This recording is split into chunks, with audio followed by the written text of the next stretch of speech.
Hello everyone, welcome to my YouTube channel.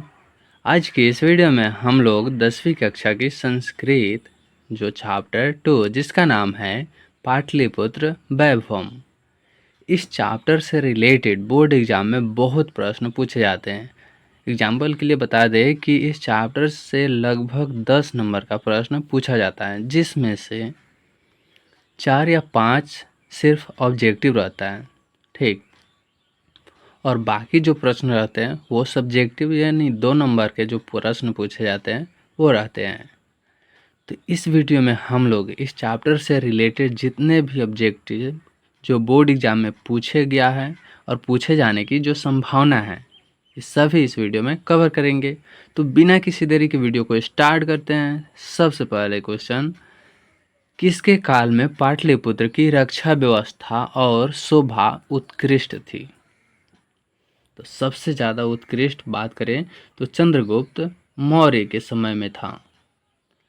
और चंद्रगुप्त मौर्य जो है यह मौर्य वंश के संस्थापक भी हैं। अगर एग्जाम में पूछे कि मौर्य वंश का संस्थापक कौन है तो चंद्रगुप्त मौर्य। बुद्ध काले पाटलिपुत्रस्य नाम नगरस्य नाम किम, जिसका अर्थ हुआ बुद्ध काल में पाटलिपुत्र नगर का क्या नाम था? तो बुद्ध काल के समय पाटलिग्राम नाम था। ऑप्शन सी राइट हो जाएगा। अगला है, पटना में गंगा नदी पर कौन सेतु है? तो गांधी सेतु स्थित है। पटना गंगा नदी के ऊपर जो ब्रिज बना है उसे गांधी सेतु के नाम से जानते हैं। नेक्स्ट प्रश्न है, गोलघर कहाँ है? और गोलघर की बात करें तो ये पटना में स्थित है। अगर गोलघर पूछे सब्जेक्टिव में या कोई टीचर पूछ सकते हैं कि गोलघर किस लिए बनाया गया था, तो गोलघर बनाया गया था अंग्रेजों द्वारा। और ये बनाया गया था कि उसमें किसी प्रकार की सामग्री जो थी, खाने पाने की सामग्री उसमें रखने के लिए बनाया गया था, ठीक। इसलिए उसका आकार जो है गोलाकार बनाया था, जिससे पानी अंदर न रह सके। अगला प्रश्न है, कूटनीमत काव्य के रचनाकार कौन है? तो उसके रचनाकार हैं दामोदर गुप्त। ऑप्शन बी राइट हो जाएगा। अगर ट्रिक से बात करें तो इसका फर्स्ट लेटर जो है कु है और इसका दा है। ट्रिक से लिखेंगे कुदा, ठीक। इस तरह कन्फ्यूजन नहीं होगा। कु से कूटनीमत काव्य, दा से दामोदर गुप्त, ठीक। अगला प्रश्न है, कस्य महापुरुषस्य जन्मस्थानम पाटलिपुत्रे अस्ति, यानी किस महापुरुष का जन्म स्थान पाटलिपुत्र में है? तो गुरु गोविंद सिंह जी की जो जन्म स्थल है वो पाटलिपुत्र है, अर्थात पटना है। और बिहार की राजधानी की बात करें तो पटना है। सिखों के 10वें गुरु कौन थे?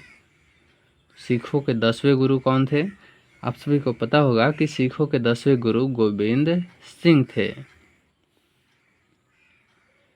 पाटलिपुत्र किस प्रांत की राजधानी थी? और पाटलिपुत्र बिहार राज्य की राजधानी है, ठीक।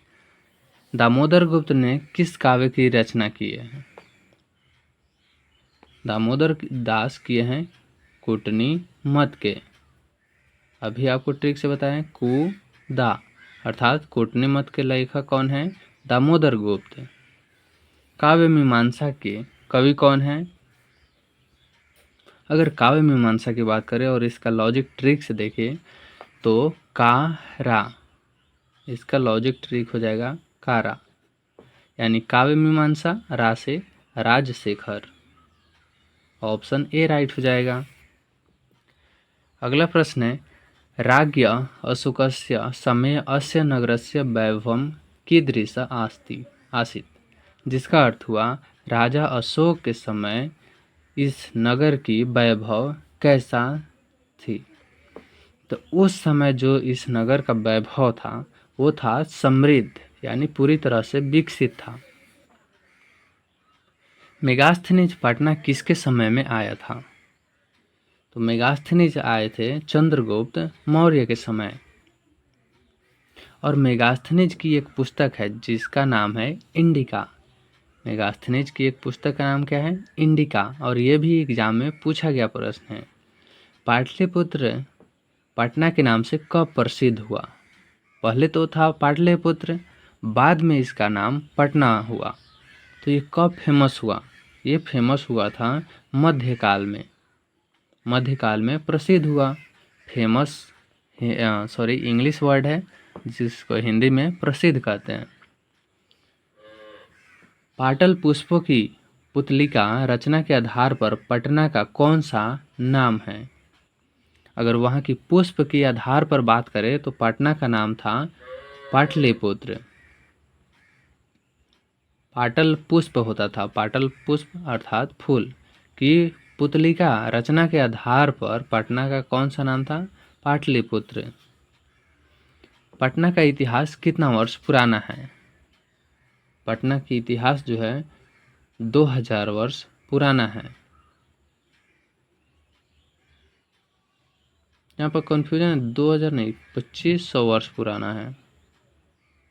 ठीक, पटना का इतिहास 2500 वर्ष पुराना है। अगला प्रश्न है, यूनान का राजदूत कौन था? यूनान का राजदूत मेगास्थनीज था। कौमुदी महोत्सव किस ऋतु में मनाया जाता है? ये महोत्सव शरद ऋतु में मनाया जाता है, अर्थात थोड़ा जब बरसात होती है उस टाइम कौमुदी महोत्सव मनाया जाता है। पटना नगर की पालिका देवी कौन है? तो पटन देवी है। पटना नगर की पालिका देवी कौन है? पटन देवी। अगला प्रश्न है, बिहारस्य कस्मिन् नगरे गोलगृहम् अस्ति? इसका अर्थ हुआ बिहार की किस नगर में गोल घर स्थित है, अर्थात है। तो ये है पाटलिपुत्र नगरे अर्थात पाटलिपुत्र नगर में। गुरु गोविंद सिंह का जन्म स्थल कहाँ है? तो पाटलिपुत्र। परिभूत पुरंद स्थानम की संज्ञा किसे दी गई है? तो ये संज्ञा की बात करें तो पाटलिपुत्र नगर को दिया गया है, अर्थात परिभूत पुरंदर स्थानम, जिसका अर्थ हुआ परिपूर्ण, पूरी तरह से विकसित और स्थान। वो कौन था? तो पाटलिपुत्र नगर था। सरस्वती का कुल गृह कौन सा महानगर था? तो ये था पाटलिपुत्र। जो पहले वहाँ के राजा थे तो वो पाटलिपुत्र को इतना विकसित कर दिए थे कि वहाँ उनको कहा जाता था कि सरस्वती का कुल गृह किस नगर को कहते हैं? तो ये पाटलिपुत्र को कहा जाता था। पटना में हमेशा युद्ध, आग, बाढ़ का भय रहेगा, ये किसने कहा था?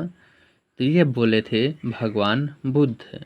जो महावीर भगवान थे बुद्ध, वहीं बोले थे कि पटना में हमेशा युद्ध होगा, आग, बाढ़ ये सभी का भय लगा रहेगा।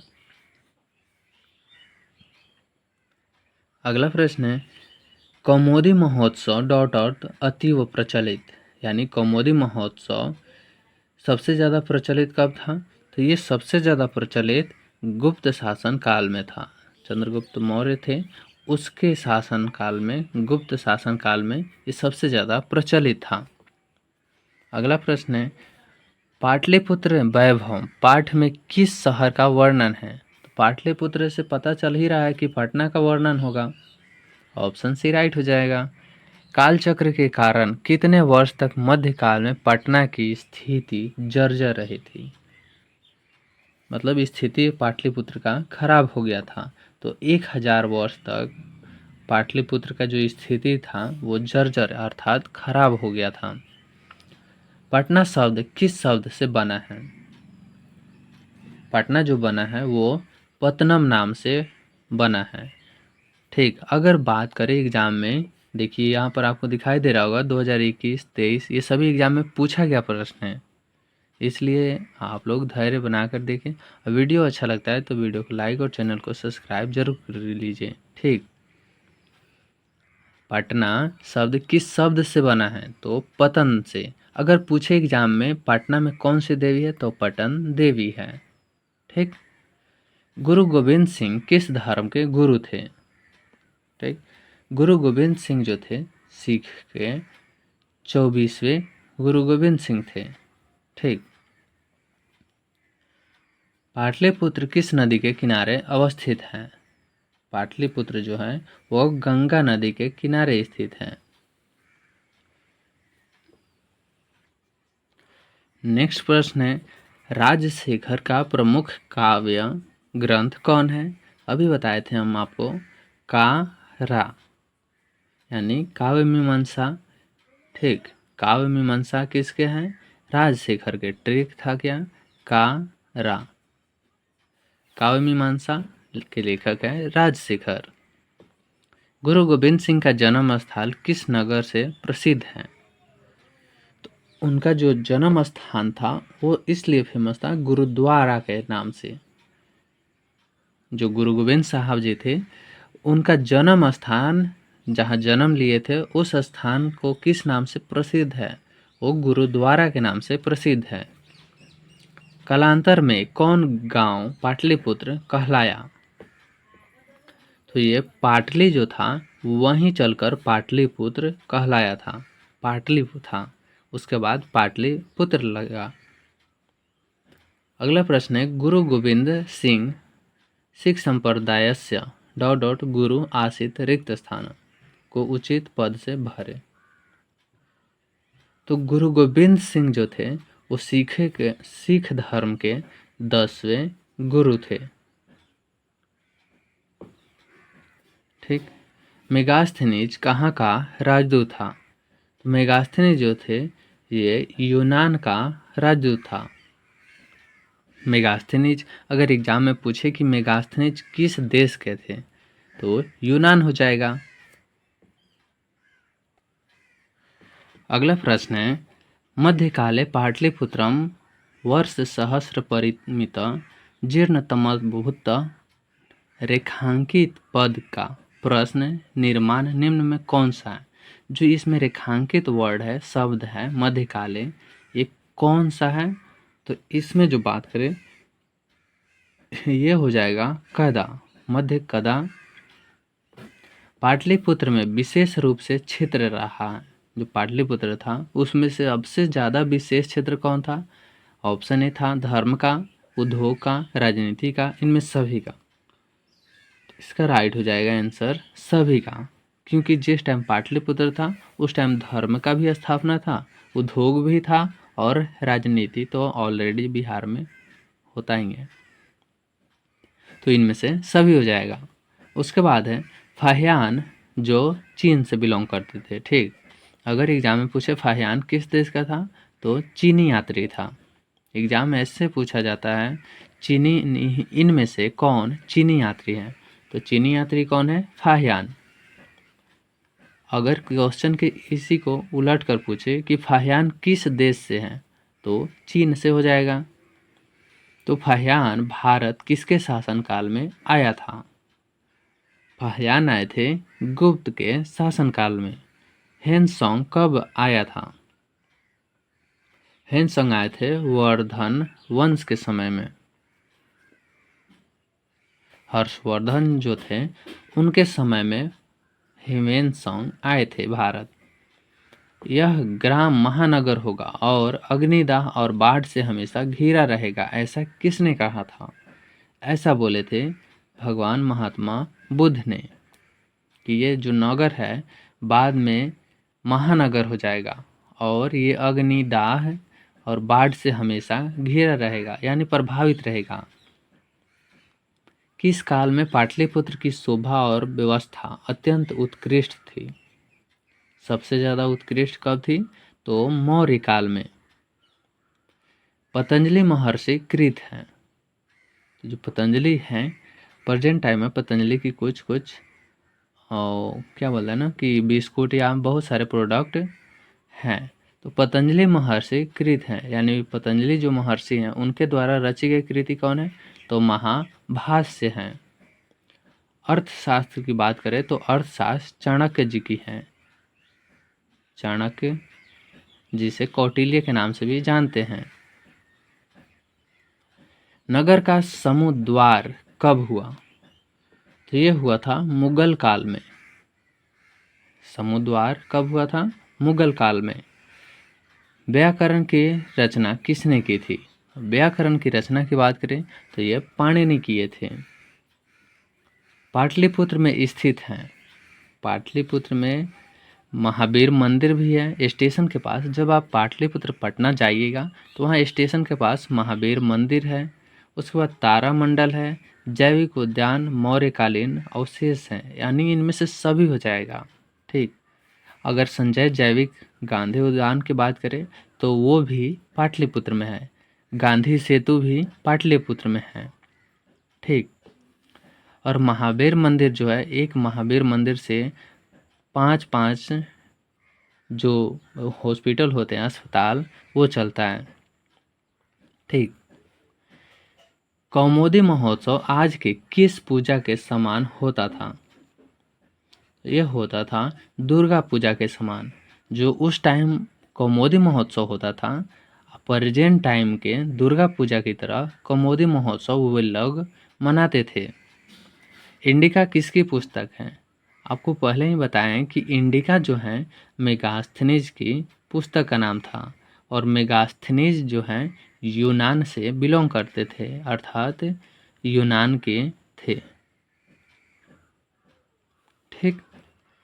अगला प्रश्न है, मुद्रा राक्षस ग्रंथ में किस शहर की प्राचीनता का संकेत है? मुद्रा राक्षस में पाटलिपुत्र का संकेत मिलता है। विद्वानों ने पृथ्वी का तिलक किसे कहा है? वो बोले थे पाटलिपुत्र को, अर्थात पटना को। इंद्रलोक और स्वर्ग से भी सुंदर की उपमा किसको दिया गया है? तो पाटलिपुत्र को। इस चैप्टर में टोटल 49 ऑब्जेक्टिव प्रश्न है, जो कि बोर्ड एग्जाम के लिए काफ़ी हेल्पफुल था। उम्मीद है इस वीडियो की मदद से आपको इस चैप्टर से रिलेटेड जितने भी ऑब्जेक्टिव पूछा गया और पूछे जाने की जो संभावना है, आपको कवर हो गया होगा। मिलते हैं तब तक नेक्स्ट वीडियो में। तब तक के लिए वीडियो को लाइक और चैनल को सब्सक्राइब कर लीजिए, क्योंकि ऐसे ही वीडियो बोर्ड एग्ज़ाम से रिलेटेड हमारे चैनल पर आपको मिल जाएगा। और एग्ज़ाम की तैयारी के लिए हम बहुत से ऐसे प्रश्न हैं जो एग्ज़ाम में पूछे जाने वाले हैं। ठीक। तो इसीलिए वीडियो को लाइक और चैनल को सब्सक्राइब कर लीजिएगा, जिससे आने वाले टाइम में आपको काफ़ी हेल्पफुल करे। ठीक। मिलते हैं तब तक नेक्स्ट वीडियो में। तब तक के लिए जय हिंद, जय भारत।